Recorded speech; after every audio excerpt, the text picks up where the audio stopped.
Here's a question almost nobody is asking right now. When two states simultaneously claim control over the same 21-mile wide strait and both back that claim with warships, which one is actually right? And what does that tell us about the nature of power in the 21st century? Today is April 23rd, 2026. This morning, President Donald Trump posted on Truth Social that he has ordered the United States Navy to shoot and kill any Iranian boat placing mines in the waters of the Strait of Hormuz. He added that U.S. minesweepers are clearing the strait, and he is ordering that activity to continue at a tripled-up level. He also insisted, in a separate post, that the United States has total control over the Strait of Hormuz and that no ship can enter or leave without the approval of the United States Navy. Less than an hour later, Iran's Navy announced it had seized two commercial container ships inside that same strait.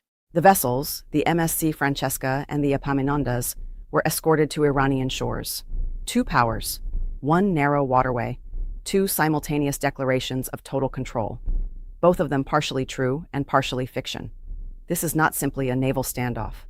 What we are watching is a structural failure of the international order that was built over the past 70 years. And to understand it properly, we cannot just follow the daily headlines. We need to go deeper, slower, and further back in history. Let us start at the beginning of this crisis, because the context matters enormously. On February 28, 2026, the United States and Israel launched an air war against Iran and assassinated its supreme leader, Ali Khamenei. In retaliation, Iran's Islamic Revolutionary Guard Corps issued warnings forbidding passage through the Strait of Hormuz, launched 21 confirmed attacks on merchant ships, and reportedly laid sea mines across the waterway. Before the war, the strait was fully open. Roughly 20% of the world's seaborne oil and liquefied natural gas passed through it. Then, almost overnight, that flow stopped. Now, nearly 2 months into this crisis, here is where things stand on this exact day.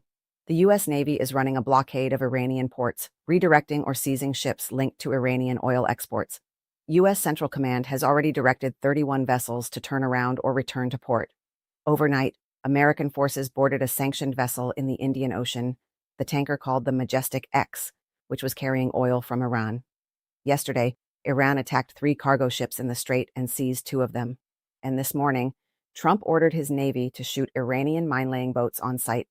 Meanwhile, Britain and France have summoned military planners from dozens of nations in London today, stating that practical military options will be needed to ensure freedom of navigation in the strait. Diplomacy, for now, is stalled.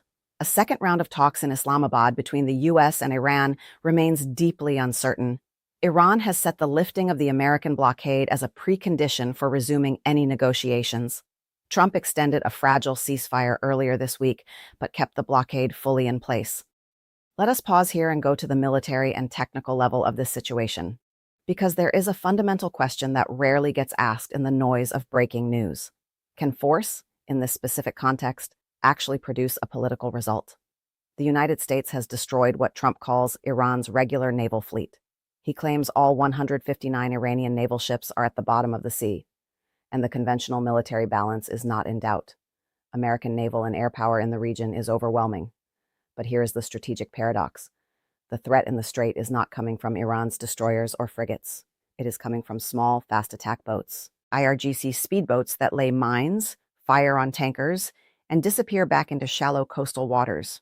These boats are cheap, dispersed, and extraordinarily difficult to neutralize completely. You can defeat a navy and still not control a strait. This is the same asymmetric logic we saw in the 1987 and 1988 Operation Praying Mantis, when the United States previously engaged Iran in the Persian Gulf, destroying Iranian oil platforms and naval vessels, only to find that tactical military victories did not translate into durable strategic outcomes. The crisis ended through diplomacy, not through the elimination of every small Iranian boat. We are seeing that same pattern repeat itself today.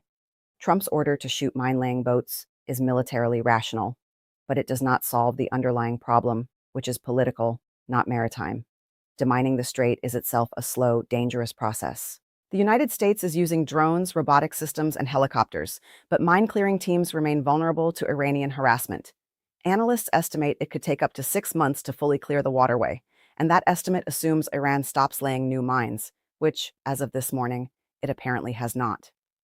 Now let us move to the economic level, because this is where ordinary people feel the consequences most directly. Before the war, the Strait of Hormuz was the world's most critical energy corridor. 20% of globally traded crude oil and natural gas passed through it. Since February 28th, that flow has been essentially halted.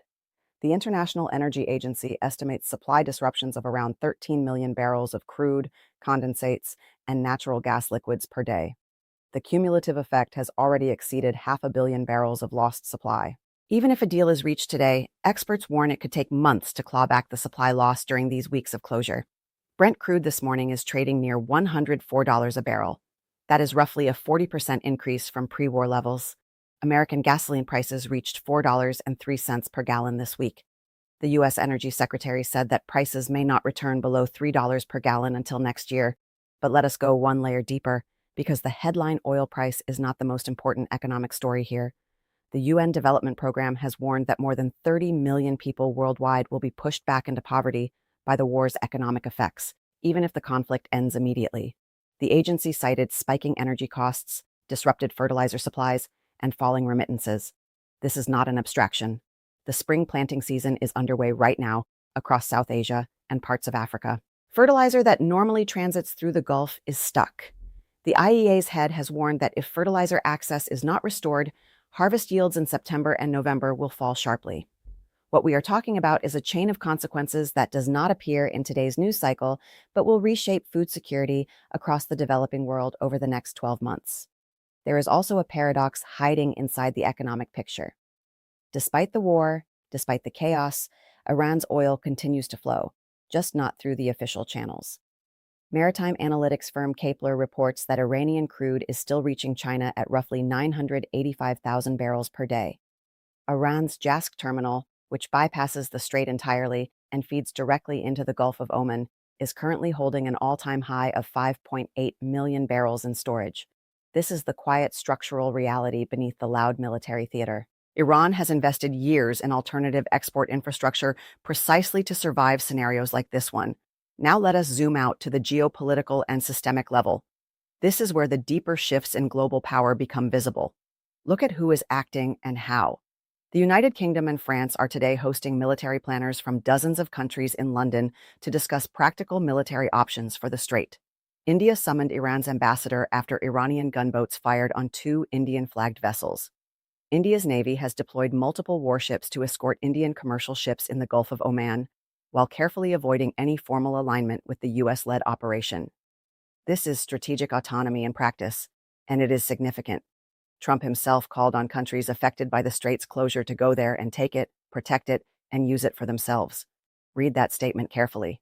The world's most powerful military leader is telling other countries to solve a problem that, in the old architecture of American hegemony, Washington would have solved unilaterally and immediately. This is not the language of confident imperial management. It is the language of a power that is renegotiating the terms of its global role. And here is where we need to ask, who benefits from this chaos? Russia's oil exports become more attractive to European buyers the longer the Gulf is disrupted. Every day the strait is closed is a day of higher energy prices that ease pressure on Moscow's budget. China is publicly calling for diplomacy and restraint, while privately, its tankers continue absorbing Iranian oil at discount prices. The seized tanker Majestic X was heading to the Chinese port of Zhoushan. China's long game here is straightforward. Every American act of maritime enforcement, every seized tanker, every blocked cargo strengthens the Chinese narrative about dollar-based financial coercion and the need for alternative trade architectures. Iran's own calculus is more complex than it appears. Iran has publicly said that reopening the Strait of Hormuz is impossible as long as the U.S. blockade of its ports remains in place. Its chief negotiator has confirmed that Tehran has already received revenue from the tolls it imposed on ships passing through the strait at over $1 million per transit. So Iran is simultaneously losing oil export revenues from the blockade and gaining leverage, toll income, and diplomatic positioning from its control of the strait. This is not the behavior of a collapsing regime. It is the behavior of a state playing a long-term coercive bargaining game.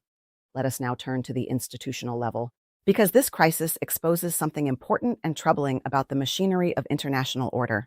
There has been no United Nations Security Council resolution authorizing the U.S. and Israeli military operations. The Council managed in March to pass a resolution affirming the right of ships to pass through Hormuz. That is institutional minimalism at its most revealing. The most powerful multilateral security body on Earth could only affirm what was already the established norm. It could not prevent the breakdown, enforce a ceasefire, or create a framework for resolution.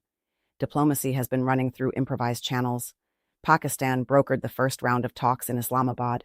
The delegation from Washington included Vice President J.D. Vance, Special Envoy Steve Witkoff, and Jared Kushner. Iran's foreign ministry spokesperson said this week that the uncertainty is not due to indecision on Tehran's part, but rather to contradictory messages, contradictory behaviors, and unacceptable actions from the American side. Whether you believe that framing or not, the underlying dynamic it describes is real. Policy signals from Washington have been inconsistent.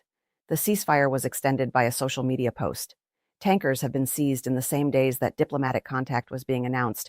Iran has been asked to negotiate while being simultaneously blockaded. There is a detail here worth pausing on. The United States is conducting the most significant maritime operation since the Gulf War, while its internal institutional machinery shows visible strain. A senior senator publicly called the management of the Pentagon dysfunctional. The ceasefire timeline has been extended, retracted, re-extended, and redefined through social media posts rather than formal diplomatic channels. The next round of talks in Islamabad remains uncertain, with neither side confirming their participation. As one expert from the International Crisis Group put it, without a diplomatic framework, what we are doing is buying time, not building stability. Now let us take the longest possible view. Pull the camera all the way back. Think about what this moment looks like from the perspective of 10 years from now. In the past 2 months, this conflict has already stopped roughly 20% of the world's oil and gas from moving through its normal channel. It has sent gas prices surging across 3 continents. It has stranded more than 20,000 seafarers on hundreds of ships in the Gulf. It has disrupted the spring fertilizer cycle across the developing world. It has demonstrated that the United States can destroy a conventional military force very rapidly and still be unable to restore the conditions of normal commerce. It has shown that small, cheap Iranian speedboats can disrupt the global economy in ways that no adversary has managed since the Second World War. And it has revealed something that will matter long after this specific crisis is resolved. The geography of maritime power is changing. Multiple regional powers, India, China, Gulf states, European navies, are now actively positioning themselves in the space around the strait. Each of them is calculating their own interest. None of them is simply deferring to Washington. That is a genuinely new feature of the international landscape, and it will outlast the current hostilities regardless of how they end. So here is the question I want to leave you with today. Not who wins the standoff in the strait, not whether Iran accepts a deal or Trump orders further strikes. Those questions matter, but they are tactical. The deeper question is this. We are watching a system in which the dominant power announces total control over a waterway in the morning, and that same waterway is being mined, seized, and contested by its adversary by the afternoon. We are watching a ceasefire managed through social media posts rather than diplomatic architecture. We are watching international institutions that can affirm norms but cannot enforce them. And we are watching the rest of the world, China, India, Russia, Europe, quietly making contingency plans for a future in which the old guarantees no longer hold. The Strait of Hormuz is 21 miles wide, but the question it is asking us right now is much larger than that. It is asking us whether the architecture of international order that structured the post-war world, built on U.S. naval supremacy, multilateral institutions, and rules-based commerce, is still functional. Or whether what we are watching in this strait is the early phase of something genuinely new, a world in which power is more diffuse, more contested, more transactional, and in which the phrase total control means something very different than it once did. I do not have a clean answer to that question. Nobody does. But I think how we answer it, collectively, over the next 5 to 10 years, will determine the shape of everything else that follows.